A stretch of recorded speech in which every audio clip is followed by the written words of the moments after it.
Praise the Lord. കർത്താവിൻ്റെ പരിശുദ്ധ നാമം വാഴ്ത്തപ്പെടുമാറാകട്ടെ. പ്രിയ ദൈവവചന ശ്രോതാക്കൾക്ക് കർത്താവിൻ്റെ നാമത്തിലുള്ള സ്നേഹവന്ദനത്തെ അറിയിക്കുന്നു. നമുക്ക് ദൈവവചനം നമ്മൾ എങ്ങനെയാണ് പഠിക്കേണ്ടത്, ദൈവവചനത്തോട് നമ്മൾ എങ്ങനെ സമീപിക്കണം, അല്ലെങ്കിൽ വചനം പഠിച്ച് എങ്ങനെയാണ് നമുക്ക് ആത്മീയ വർധന പ്രാപിക്കേണ്ടത്, ആ വിഷയം നമുക്ക് അല്പസമയം ധ്യാനിക്കാം. നമ്മൾ വെളിപ്പാട് പുസ്തകത്തിൽ നമ്മൾ പഠിക്കുമ്പോൾ ഇങ്ങനെ കാണുന്നു, ആത്മാവ് സംസാരിക്കുന്നത് ചെവിയുള്ളവൻ കേൾക്കും. എഫെസോസ്, സ്മുർന്ന, പെർഗമോസ്, തുയത്തൈര, സർദീസ്, ഫിലദൽഫിയ, ലവോദിക്ക, ഇങ്ങനെ വെളിപ്പാട് പുസ്തകം 2-3 അധ്യായങ്ങളിൽ 7 സഭകൾക്കുള്ള ദൂതിൽ കർത്താവ് പറയുക, ആത്മാവ് സംസാരിക്കുന്നത് എന്തെന്ന് ചെവിയുള്ളവൻ കേൾക്കട്ടെ. അപ്പം ഇവിടെ ഈ പ്രപഞ്ചത്തിലെ ശബ്ദങ്ങൾ കേൾക്കുവാൻ, മനുഷ്യനോട് സംസാരിക്കുന്നത് കേൾക്കാൻ, കിളികളുടെ ശബ്ദം കേൾക്കുവാൻ, തിരമാലകളുടെ ശബ്ദം കേൾക്കുവാൻ, അല്ലെങ്കിൽ മറ്റ് ഇതര ശബ്ദങ്ങളുണ്ട് പ്രപഞ്ചത്തിൽ. ഇതൊക്കെ കേൾക്കാനായിട്ട് മനുഷ്യൻ്റെ കാത് മതി, ഈ നമ്മുടെ സാധാരണ കാത് മതി. മാംസളമാകുന്ന കാതുകൊണ്ട് നമുക്ക് ഈ ശബ്ദങ്ങളൊക്കെ കേൾക്കാം. പക്ഷേ ദൈവം ആത്മാവാകുന്നു, കർത്താവ് ആത്മാവാണ്. അപ്പോൾ കർത്താവിൻ്റെ ശബ്ദം കേൾക്കുവാൻ ചെവി വേണം എന്ന് പറഞ്ഞ ആ ചെവിയെ നമ്മുടെ ഈ ഭൗതികമാകുന്ന ചെവിയല്ല ഉദ്ദേശിക്കുന്നത്. ആ ചെവി എന്താണ് എന്ന് നമുക്ക് നോക്കാം. ആ ചെവി ശ്രദ്ധയാണ്. ദൈവവചനം കേൾക്കുവാൻ ശ്രദ്ധ നമുക്ക് ആവശ്യമാണ്. അതുകൊണ്ടാണ് ഞാൻ നിന്നോട് കൽപ്പിക്കുന്ന വചനം ശ്രദ്ധയോടെ കേൾക്കണം എന്നാണ് സദൃശ്യവാക്യം 4-ാം അധ്യായത്തിൽ കാണുന്നത്. നിങ്ങളോട് ഞാൻ സംസാരിക്കുന്ന ദൈവവചനം ശ്രദ്ധയോടെ കേൾക്കും. അപ്പം ആത്മാവിൻ്റെ ശബ്ദം കേൾക്കാൻ ചെവി വേണമെന്ന് പറഞ്ഞാൽ അത് ചെവിയെ കാണിക്കുന്നത് ശ്രദ്ധയാണ് ചെവി എന്ന ആ പദം കൊണ്ട് അർത്ഥമാക്കാം. അതുപോലെ തന്നെ ശമൂവേൽ പ്രവാചകൻ ശൗലിനോട് പറയുന്ന ഒരു കാര്യമുണ്ട്, അനുസരിക്കുന്നത് യാഗത്തെക്കാളും ശ്രദ്ധിക്കുന്നത് മുട്ടാടുകളുടെ മേധസ്സിനേക്കാളും നല്ലത്. അപ്പം ഒരാളൊരു കാര്യം പറയുമ്പോൾ ഒരാൾ ശ്രദ്ധയോടെ കേൾക്കുക എന്ന് പറയുന്നത് അനുസരിക്കാൻ മനസ്സുള്ളവരെ കൊണ്ടേ പറ്റും. അനുസരിക്കുക എന്ന അഡ്വാൻസായിട്ട് ഒരു മനോഭാവം, ഒരു ആറ്റിറ്റ്യൂഡുള്ള ഒരാൾക്ക് മാത്രമേ ശ്രദ്ധയോടെ മറ്റൊരാളുടെ വാക്ക് കേൾക്കാൻ കഴിയും. അപ്പം ദൈവത്തെ ഒരാൾ ശ്രദ്ധിച്ച് കേൾക്കുവാൻ, ശ്രദ്ധയോടെ കേൾക്കുവാൻ തുനിയുന്നെങ്കിൽ ഓർത്തോണം, ആ വ്യക്തിക്ക് അനുസരിക്കാനുള്ളൊരു ആറ്റിറ്റ്യൂഡുണ്ട്, ഒരു മനോഭാവമുണ്ട്. അനുസരണ മനോഭാവമുള്ള ആൾക്ക് മാത്രമേ അത് പറ്റുള്ളൂ. ശ്രദ്ധ എന്നുള്ളത് വലിയ വിഷയം. നമ്മൾ ശ്രദ്ധിക്കേണ്ടതിനെ ശ്രദ്ധിക്കണം, ശ്രദ്ധിക്കരുതാത്തതിനെ ശ്രദ്ധിക്കരുത്. നമ്മുടെ എബ്രായ ലേഖനം നമ്മൾ പഠിക്കുമ്പോൾ കണ്ടില്ലേ, വിശ്വാസത്തിൻ്റെ നായകനും പൂർത്തി വരുത്തുന്നതുമായ യേശു ക്രിസ്തുവിനെ, വിശ്വാസത്തിൻ്റെ നായകനും പൂർത്തി വരുത്തുന്നവനുമായ യേശു ക്രിസ്തുവിനെ നോക്കണം എന്ന് എബ്രായ ലേഖനം 12-ാം അധ്യായം പഠിക്കും. എന്നാൽ എബ്രായ ലേഖനം 3-ാം അധ്യായം പഠിക്കുമ്പോൾ നമ്മൾ കാണുന്നത്, നാം സ്വീകരിച്ചു പറയുന്ന അപ്പോസ്തലനും മഹാപുരോഹിതനുമാകുന്ന യേശു ക്രിസ്തുവിനെ ശ്രദ്ധിച്ച് നോക്കണം. അപ്പോൾ ശ്രദ്ധിച്ച് കേൾക്കണം, ശ്രദ്ധിച്ച് നോക്കണം. അപ്പോൾ ഈ കേൾവിയിലും കാഴ്ചയിലുമൊക്കെ ശ്രദ്ധ നമുക്ക് ആവശ്യമാണ്. നമ്മൾ പലരും നമ്മളോട് സംസാരിക്കുമ്പോൾ പറയുന്നില്ല, ഞാൻ നിങ്ങളുടെ മുമ്പ് കൂടെ പോയിട്ട് നിങ്ങൾ എന്നെ കണ്ടില്ലായിരുന്നു, എന്തോ നിങ്ങൾ മിണ്ടാതെ പോയെന്ന്. അപ്പോൾ നമ്മൾ പരമാർത്ഥതയോടെ പറയും, ഞാൻ കണ്ടില്ല, നിങ്ങളെന്നെ കണ്ടായിരുന്നു, നിങ്ങളെന്നെ നോക്കിയല്ലോ. ശരിയാ, അവർക്ക് നോക്കിയപ്പോൾ നമ്മുടെ തല അങ്ങോട്ട് തിരിഞ്ഞു, നമ്മുടെ കണ്ണ് അവരുടെ നേർക്ക് തിരിഞ്ഞായിരുന്നു. പക്ഷെ നമുക്കത് കാണാൻ പറ്റും, നമ്മുടെ ഫ്രെയിമിലൂടെ അവരുടെ കാഴ്ച പോയെങ്കിൽ നമ്മൾ ശ്രദ്ധിച്ചില്ല. അപ്പോൾ കേൾവിക്കാണെങ്കിലും കാഴ്ചയ്ക്കാണെങ്കിലും ശ്രദ്ധ വളരെ അവിഭാജ്യ ഘടകമാണ് എന്ന് നമുക്ക് കാണാൻ കഴിയും. നമ്മൾ യെശയ്യാ പ്രവചനം അതിൻ്റെ 42-ാം അധ്യായം അതിൻ്റെ 23-ൽ ഇങ്ങനെ കാണുന്നു, നിങ്ങളിൽ ആർ അതിന് ചെവി കൊടുക്കും, ഭാവി കാലത്തേക്ക് ആർ ശ്രദ്ധിച്ച് കേൾക്കും. അപ്പം ദൈവവചനം നമ്മൾ ശ്രദ്ധിച്ച് കേൾക്കണം. നമ്മുടെ ഭാവിയെക്കുറിച്ച് അതിനകത്ത് എഴുതിയേക്കുക, മനുഷ്യൻ്റെ ഭാവി, പ്രപഞ്ചത്തിൻ്റെ ഭാവി, എല്ലാറ്റിൻ്റെയും ഭാവിയെക്കുറിച്ചുള്ള പരാമർശമാണ് നമ്മൾ ദൈവവചനത്തിൽ കാണുന്നത്. മനുഷ്യ പാപം ചെയ്ത് ദൈവദേശം നഷ്ടപ്പെട്ട് ദൈവത്തിൽ നിന്ന് അകന്നുപോയ മനുഷ്യന് പാപമോചനത്തിലൂടെ അവരെ വീണ്ടും ദൈവിക ജീവനിലേക്ക് മടക്കി വരുത്തുന്ന ദൈവിക പദ്ധതി, ദൈവത്തിൻ്റെ മാസ്റ്റർ പ്ലാൻ, അതെല്ലാം നമ്മൾ തിരുവെഴുത്തിലൂടെ കാണും. ദൈവത്തിൻ്റെ ഭാവികാല പദ്ധതികളെല്ലാം നമുക്ക് തിരുവെഴുത്തിൽ കാണാൻ കഴിയും. അപ്പം അതിനെക്കുറിച്ച് നമ്മൾ ശ്രദ്ധയോടെ കേൾക്കണം. നിങ്ങളിൽ ആർ അതിന് ചെവി കൊടുക്കും? ഭാവി കാലത്തേക്ക് ആർ ശ്രദ്ധിച്ച് കേൾക്കും? മരണവും മരണാനന്തര ജീവിതവും ഭാവിയല്ലേ? 1000 ആണ്ട് വാഴ്ച ഭാവിയാണ്. നീതി വസിക്കുന്ന പുതിയ ആകാശവും പുതിയ ഭൂമിയും നമ്മുടെ ഭാവിയാണ്. പുതിയ യെരൂശലേം നമ്മുടെ ഭാവിയാണ്. പുതുലോക വ്യവസ്ഥകളെല്ലാം ഭാവിയാണ്. കർത്താവ് ഇനിയും മടങ്ങി വന്ന് നമ്മളെ ചേർക്കുകയും കർത്താവിനോടുകൂടെ നാം മഹത്വത്തിൽ വാഴുകയും ചെയ്യുക എന്നുള്ളത് നമ്മുടെ ഭാവിയാണ്. അതുകൊണ്ട് തന്നെ ഇതാ ഞാൻ വരുന്നു എന്ന് കർത്താവ് പറയുമ്പോൾ നമ്മൾ അവൻ്റെ വരവിനെ ഭാവി സ്വഭാവത്തിലാണ് കാണുന്നത്. അതുകൊണ്ടാണ് പ്രത്യാശയുള്ളവർക്ക് മാത്രമേ ഭാവി കാലത്തെക്കുറിച്ച് പുഞ്ചിരി തൂകാൻ പറ്റൂ. ബലവും മഹിമയും അവളുടെ ഉടുപ്പ്. അവൾ തൻ്റെ ഭാവി കാലം ഓർത്ത് പുഞ്ചിരി തൂകും. ഭാവി കാലത്തെക്കുറിച്ചുള്ള ഓർമ്മ, അതാണ് പ്രത്യാശ.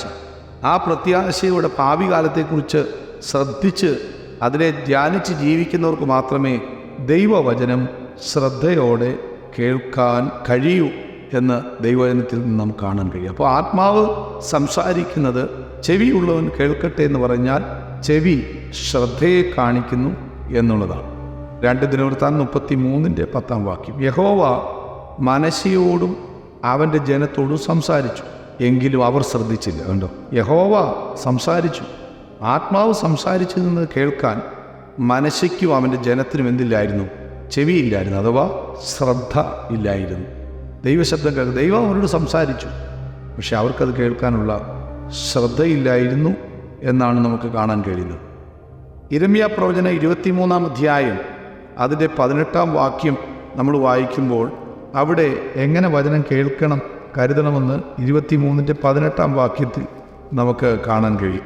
അവിടെ ഇങ്ങനെ കാണുന്നു: യഹോവയുടെ വചനം ദർശിച്ച് കേൾപ്പാൻ തക്കവണ്ണം അവൻ്റെ ആലോചന സഭയിൽ നിന്നവനാണ്. യഹോവയുടെ വചനം ദർശിച്ച് കേൾക്കണം.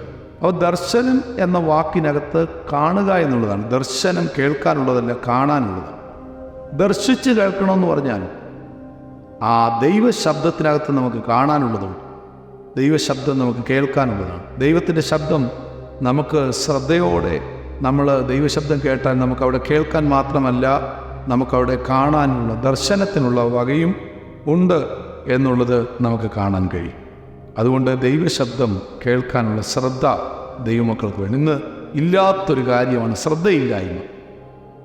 ഈ ആരോഗ്യമുള്ളൊരു ഹൃദയത്തിൻ്റെ ലക്ഷണമാണ് ശ്രദ്ധ.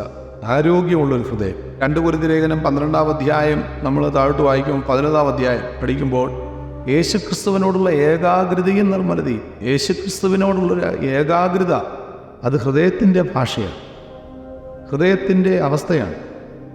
ഏകാഗ്രതയുള്ളൊരു ഹൃദയം. അപ്പോൾ യേശുക്രിസ്തുവിനോടുള്ള ഏകാഗ്രതയും നിർമ്മലതയും വിട്ടുപോയി വഷളത്വത്തിലേക്ക് സഭ വ്യക്തികൾ വീണുപോകുന്നതിൻ്റെ കാരണം ശ്രദ്ധയില്ലായ്മയാണ്. ദൈവത്തെ ശ്രദ്ധിക്കാൻ സമയമില്ല, ദൈവവചനം ശ്രദ്ധിക്കാൻ സമയമില്ലാത്തത് കൊണ്ട് തന്നെ അവർ യേശുക്രിസ്തുവിനോടുള്ള ഏകാഗ്രത നഷ്ടപ്പെട്ട് വഷളത്വത്തിൽ വീണുപോകും.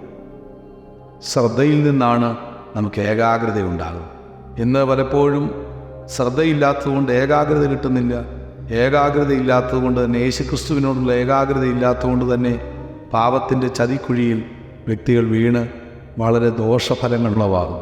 അതുകൊണ്ട് നമ്മൾ കൃത്യമായി ആത്മാവ് സംസാരിക്കുന്നത് കേൾപ്പാനുള്ള ചെവി ഉണ്ടാകണം, അഥവാ ശ്രദ്ധ ഉണ്ടാകണം, ഏകാഗ്രത ഉണ്ടാകണം. ശ്രദ്ധിക്കുന്നവർക്ക് മാത്രമേ അനുസരിക്കാൻ കഴിയൂ. അനുസരണ മനോഭാവത്തോടെ നമ്മൾ പ്രതികരിക്കുമ്പോഴാണ് ശ്രദ്ധ നമുക്കുണ്ടാകുന്നത്. ആ ശ്രദ്ധയിൽ നിന്നാണ് ഏകാഗ്രത ഉണ്ടാകുന്നത്. വളരെ ഗൗരവമായി കാണും. ഇന്ന് നമ്മുടെ സഭാ മീറ്റിങ്ങുകളൊക്കെ നമ്മളൊന്ന് ശ്രദ്ധിച്ചു നോക്കി. സഭായോഗങ്ങളിലൊക്കെ ചെറുപ്പക്കാർ വന്നിരിക്കും. പലരും ബൈബിള് കൊണ്ടുവരുന്നില്ല, ചിലർ കൊണ്ടുവന്നാൽ തന്നെ തുറന്നു നോക്കുന്നില്ല. പലപ്പോഴും മൊബൈലിലാണ് അവരുടെ ശ്രദ്ധ. പാസ്റ്റർ നല്ല മെസ്സേജുകൾ പുൾപിറ്റിൽ നിന്നുകൊണ്ട് ജനത്തിന് കൊടുക്കുമ്പോൾ അവർ ശ്രദ്ധിക്കുന്നില്ല.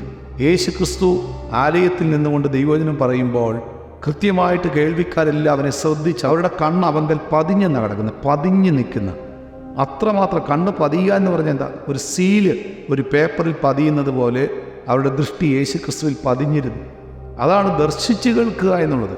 ദൈവശബ്ദം ദർശിച്ച് കേൾക്കുവാൻ തക്കവണ്ണം ശ്രദ്ധ കണ്ണിനും ശ്രദ്ധ കാതിനും ഉണ്ടായിരിക്കണം. അശ്രദ്ധയാണ് ദുരന്തങ്ങൾക്ക് മുഴുവൻ ഉണ്ടാകുന്നത്. പഴയ നിയമത്തിൽ കാണുന്ന ശൗലിൻ്റെ പരാജയത്തിന് മുൻപിൽ അശ്രദ്ധയായിരുന്നു, ശ്രദ്ധയില്ലായിരുന്നു. അതുകൊണ്ട് തന്നെ അനുസരണയില്ലായിരുന്നു. അനുസരിക്കുന്ന യാഗത്തെക്കാളും ശ്രദ്ധിക്കുന്നത് മുട്ടാടുകളുടെ മേധസ്സിനേക്കാളും ഉത്തമം. ശ്രദ്ധയില്ലാത്തത് കൊണ്ട് തന്നെ അനുസരണയില്ല എന്നുള്ളതായിരുന്നു ശൗലിൻ്റെ പരാജയം. എന്നാൽ ദൈവത്തിൻ്റെ വചനം ശ്രദ്ധിച്ച് അതനുസരിക്കുന്ന മനുഷ്യൻ ഭാഗ്യവാനാണ്. അപ്പം ശ്രദ്ധയോടെ ദൈവവചനം കേൾക്കണം. 2, ദൈവവചനം കേട്ടാൽ മാത്രം പോലെ അനുസരിക്കണം. വെളിപ്പാട് പുസ്തകം 1-ാം അധ്യായത്തിൽ നമ്മൾ വായിക്കുമ്പോൾ കാണുന്നു, കേട്ടവനും കേൾപ്പിച്ചവനും പ്രമാണിക്കുന്നവനും ഭാഗ്യവാൻ എന്നാണ് 1-ാം അധ്യായം 3-ാം വാക്യത്തിൽ കാണുന്നത്. വെളിപ്പാട് പുസ്തകം 1-ാം അധ്യായം 3-ാം വാക്യത്തിൽ കേട്ടവനും കേൾപ്പിച്ചവനും പ്രമാണിക്കുന്നവനും ഭാഗ്യവാൻ. ഞാനിങ്ങനെ ചിന്തിക്കാറുണ്ട്, കേട്ടവനും കേൾപ്പിച്ചവനെ കുറിച്ച് എഴുതിയാൽ പോരെ, ഈ പ്രമാണിക്കുക എന്ന് പറയുന്നൊരു ഗ്രൂപ്പിനെ കുറിച്ച് അവിടെ പറയേണ്ട ആവശ്യമില്ലയോ? ഉണ്ടോ? കേൾക്കാത്തവരുണ്ട്, കേട്ടവരുണ്ട്. കേട്ടവനായാലും കേൾപ്പിച്ചവനായാലും പ്രമാണിക്കുക എന്നുള്ള തലത്തിലേക്ക് വരിക. അല്ലെങ്കിൽ വചനത്തെ അനുസരണയുടെ ലോകത്തിൽ, നമ്മൾ വചനത്തിൻ്റെ അനുസരണയുടെ ലോകത്തിലെത്തുമ്പോഴാണ് പ്രമാണിക്കുക എന്ന പദം സഫലമാകുന്ന അവിടെയാണ്, ഫലകരമാകുന്ന അവിടെയാണ്. അപ്പം കേട്ടവനായാലും കേൾപ്പിച്ചവനായാലും പ്രമാണിക്കുക എന്ന തലത്തിൽ വന്നാലേ നമുക്ക് പ്രയോജനമുണ്ടാകും. അതുകൊണ്ട് വെളിപ്പാട് പുസ്തകം 1-ാം അധ്യായം 3-ാം വാക്യത്തിൽ 3 ഗ്രൂപ്പുകളായിട്ട് തിരിക്കുകയാണ്: കേട്ടവനും കേൾപ്പിച്ചവനും പ്രമാണിക്കുന്നവനും ഭാഗ്യവാൻ. എന്നാൽ വെളിപ്പാട് പുസ്തകം 22-ാം അധ്യായത്തിൻ്റെ 7-ാം വാക്യത്തിലേക്ക് വരുമ്പോൾ ഈ പ്രവചനത്തിലെ പ്രമാണങ്ങളെ, അല്ലെങ്കിൽ ഇത് പ്രമാണിക്കുന്നവൻ ഭാഗ്യവാൻ എന്നാണ് കാണുന്നത്. വെളിപ്പാട് പുസ്തകം 22-ന്റെ 7-ാം വാക്യം.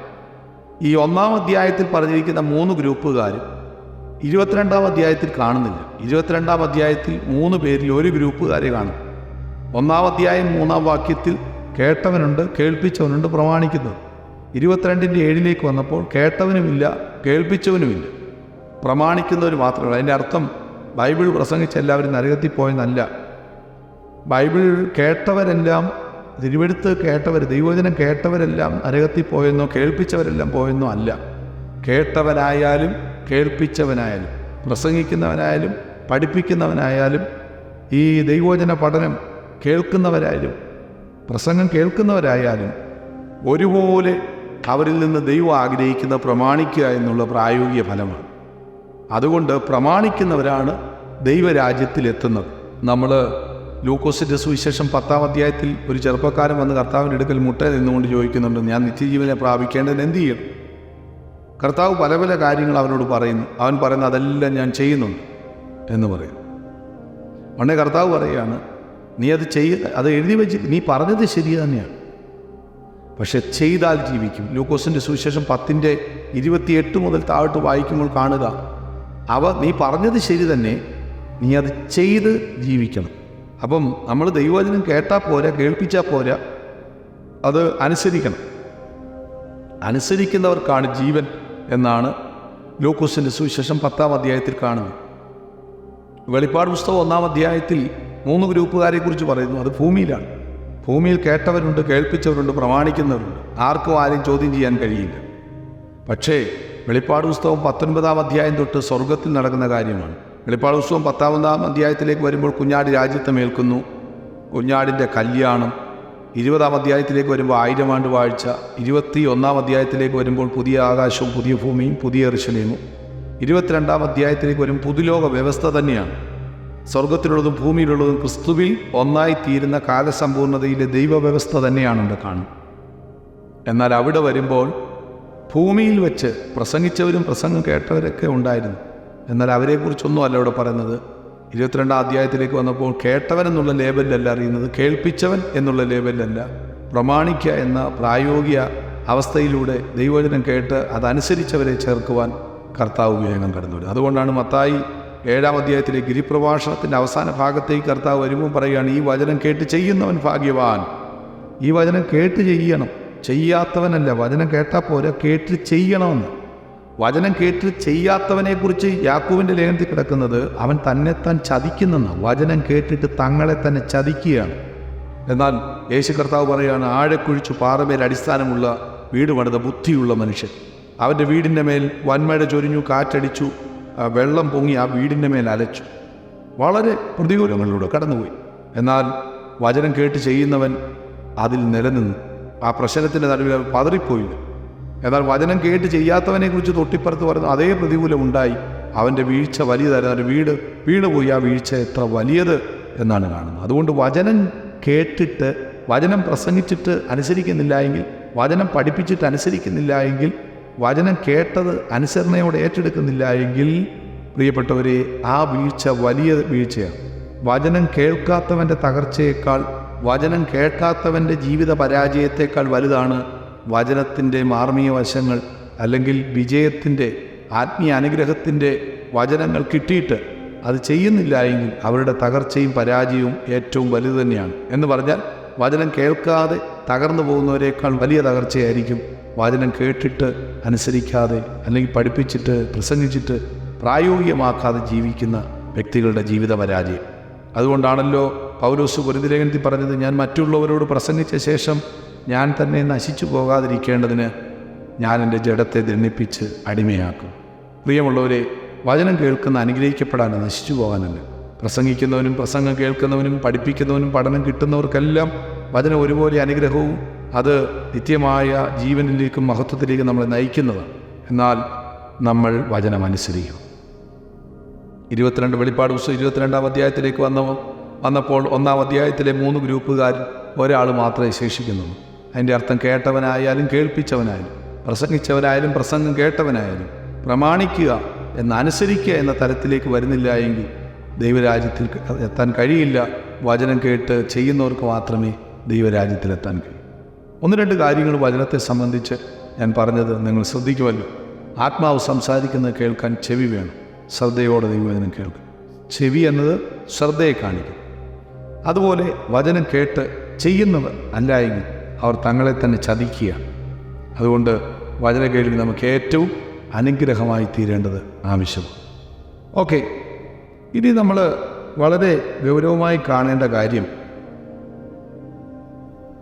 വചനം വിശ്വാസമായി നമ്മുടെ അകത്ത് പരിണമിക്കണം.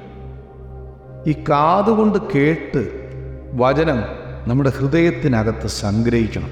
ഈ യെഹെസ്കേൽ പ്രവചനം 3-ാം അധ്യായത്തിലേക്ക് വരുമ്പോൾ യെഹെസ്കേൽ 3:10 അവൻ പിന്നെയും എന്നോട് കൽപ്പിച്ചത്, മനുഷ്യപുത്ര, ഞാൻ നിന്നോട് സംസാരിക്കുന്ന വചനങ്ങളൊക്കെയും ചെവി കൊണ്ട് കേട്ട് ഹൃദയത്തിൽ കൈക്കൊള്ളണം. ചെവി കൊണ്ട് കേട്ട് ഹൃദയത്തിൽ ദൈവവചനം കൈക്കൊള്ളണം. അപ്പം നമ്മൾ മനസ്സിലാക്കേണ്ടത്, ചെവി കൊണ്ട് കേട്ട് ഹൃദയത്തിൽ കൈക്കൊള്ളുന്ന വചനം ഹൃദയത്തിൽ കടന്നാണ് അതിന് പരിണാമം സംഭവിക്കുക.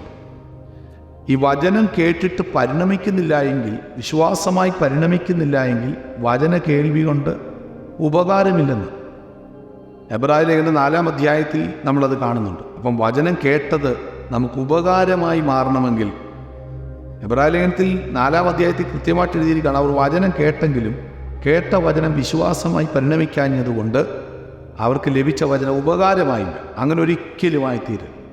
നമുക്ക് വചനം കിട്ടുന്നത് ഉപകാരത്തിന് വേണ്ടിയാണ്. അതുകൊണ്ട് വചനം കേട്ടത് ഉപകാരമായി തീരണമെങ്കിൽ വചനം പരിണമിക്കണം. നമ്മുടെ ശരീരത്തിന് ഉദരത്തിൽ, വായിലൂടെ നമ്മുടെ ഉദരത്തിലെത്തുന്ന ഭക്ഷണം നമ്മുടെ ഉദരത്തിൽ ഉൽപ്പാദിപ്പിക്കുന്ന ആസിഡിനാൽ അതെന്ത് ചെയ്യുന്നു, ദഹിച്ചാണ് നമ്മുടെ ശരീരത്തിന് പോഷകമായി മാറുന്നത്. ഇതുപോലെ കേട്ട ദൈവവചനം പരിശുദ്ധാത്മാവിൻ്റെ ശക്തിയാൽ വിശ്വാസമായി പരിണമിച്ച് നമ്മുടെ ജീവിതത്തിൽ പ്രായോഗിക തലത്തിലെത്തി അത് ഉപകാരമായി തീരണം. അതിനായിട്ട് കർത്താവ് സഹായിക്കട്ടെ. നമുക്ക് ഒന്ന് പ്രാർത്ഥിക്കാൻ അല്പസമയം. കർത്താവേ, വചനം കേൾക്കുന്നത് അത് കാതിലൂടെ കേട്ട് ഹൃദയത്തിൽ സംഗ്രഹിപ്പാൻ കൃപ നൽകണമേ. വചനം കേൾക്കുമ്പോൾ അത് ആത്മാവിൻ്റെ ശബ്ദം കേൾക്കുവാൻ തക്ക കാത് അഥവാ ചെവി ഞങ്ങൾക്ക് നൽകണം. ആ ചെവി ആത്മാവിനെ കാണിക്കും, കാത് ആത്മാവിനെ കാണിക്കും. മനുഷ്യൻ്റെ ശബ്ദം കേൾക്കുവാൻ, ഈ ലോകത്തിൽ നടക്കുന്ന കാര്യങ്ങളുടെ ശബ്ദം കേൾക്കുവാൻ ഞങ്ങൾക്ക് ഈ മാംസളമാകുന്ന കാത് മതി. എന്നാൽ ദൈവം ആത്മാവാകുന്നു, അവിടുത്തെ ശബ്ദം കേൾക്കുവാൻ ഞങ്ങൾക്ക് ശ്രദ്ധയാണ് ആവശ്യം. പഴയ നിയമത്തിൽ കാണുന്ന ശൗലിൻ്റെ പരാജയത്തിൽ ഒരു കാരണം ശ്രദ്ധയില്ലായ്മയാണ്. ശ്രദ്ധയില്ലാത്തത് കൊണ്ട് തന്നെ അവന് അനുസരണയില്ല.